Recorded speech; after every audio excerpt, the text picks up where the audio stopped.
kulanti wacan oo wanaagsan daawadayaal ku soo dhawaada barnaamijka faaqidaada caalamka oo idinkaga imaanaya hoyga Banaadir TV.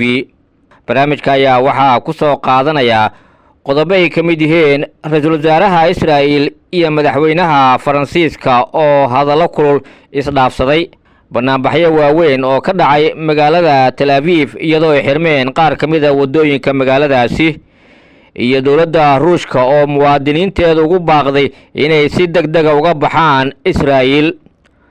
waa mar kale iyo barnaamijka faaqidaada caalamka.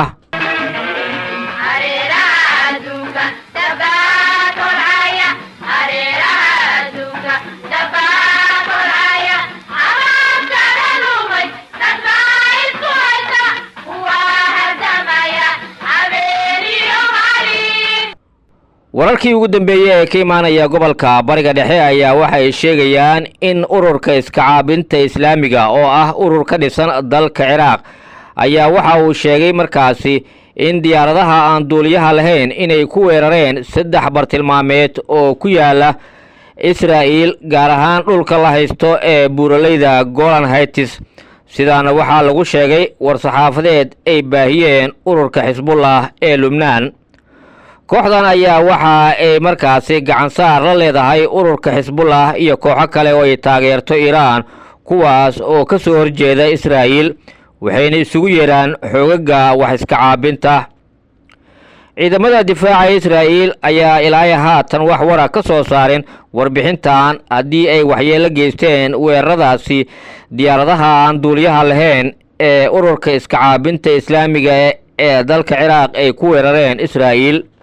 sidoo kale dowladda Lubnaan ayaa waxa ay xog dheeri ah ka bixisay dhimashada iyo dhaawaca cusub oo ka dhashay duqeymo baaxad leh oo Israa'iil ay ka geysatay magaalada Beirut iyo deegaano kale. tirada guud ayaa waxaa lagu sheegay 23 qof oo dhimasho ah ilaa 100 qof ku dhowaadna inay ku dhaawacmeen weeraradii ugu dambeeyay ee dhacay xalay ilaa shalay galab. howlgallada ugu badan Israa'iil ayaa waxa ay ka dhaceen koonfurta Lubnaan iyo koonfurta bariga, gaar ahaan magaalooyinka Bekaa iyo Baalbek. wararka kale ee ka imaanaya dalka Israa'iil ayaa waxa kale oo sheegayaan in markaasi ay jirto xiisad ka oogan magaalada Tel Aviv.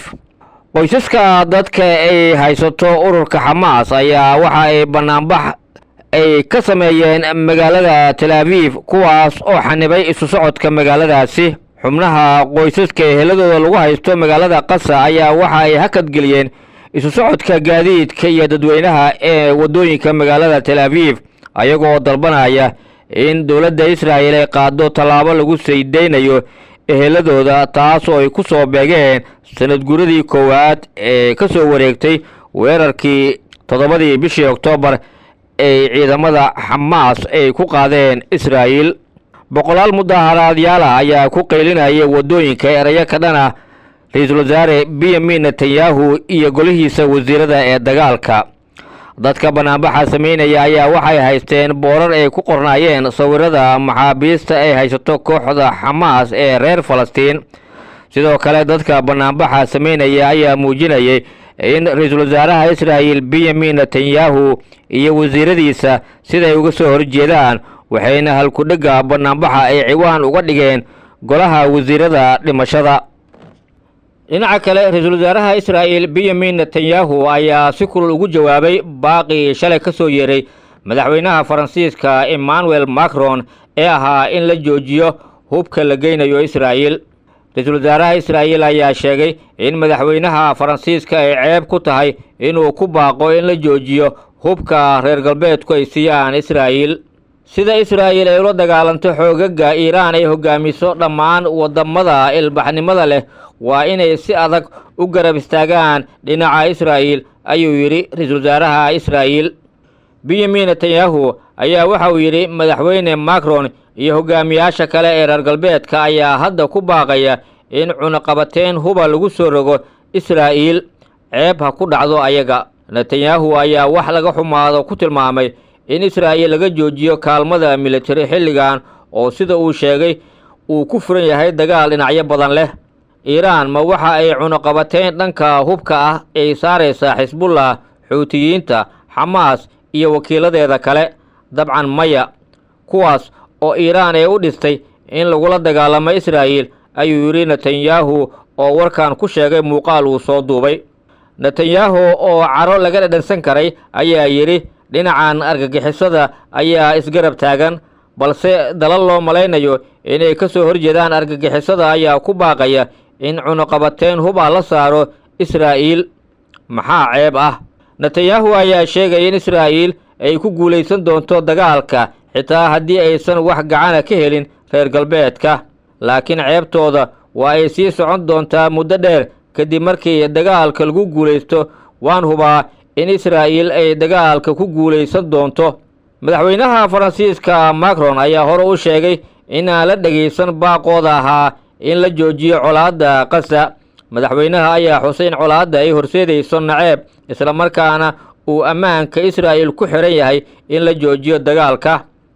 xafiiska madaxweynaha Faransiiska Macron oo markii dambe ka jawaabay dhaleeceynta kaga timid Netanyahu ayaa sheegay in Faransiiska uu yahay saaxiibka joogtada Israa'iil, balse falcelinta Netanyahu ay ahayd mid xad dhaaf ah oo saaxiibtinimada labada dal ka dhigaysa mid kala soocan ama kala go'an.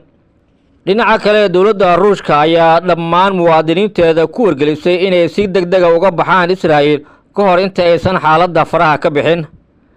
maamulka madaxweyne Vladimir Putin ayaa muwaadiniinta faray inay si dhaqso ah uga baxaan Israa'iil inta aysan markaasi xirmin garoomada diyaaradaha.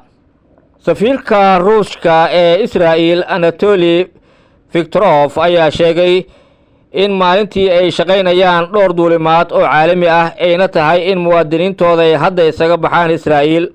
safiirka ayaa sidoo kale muwaadiniinta Ruushka ku wada booqanaya Israa'iil kula taliyay inay ka baaqsadaan safarada Israa'iil.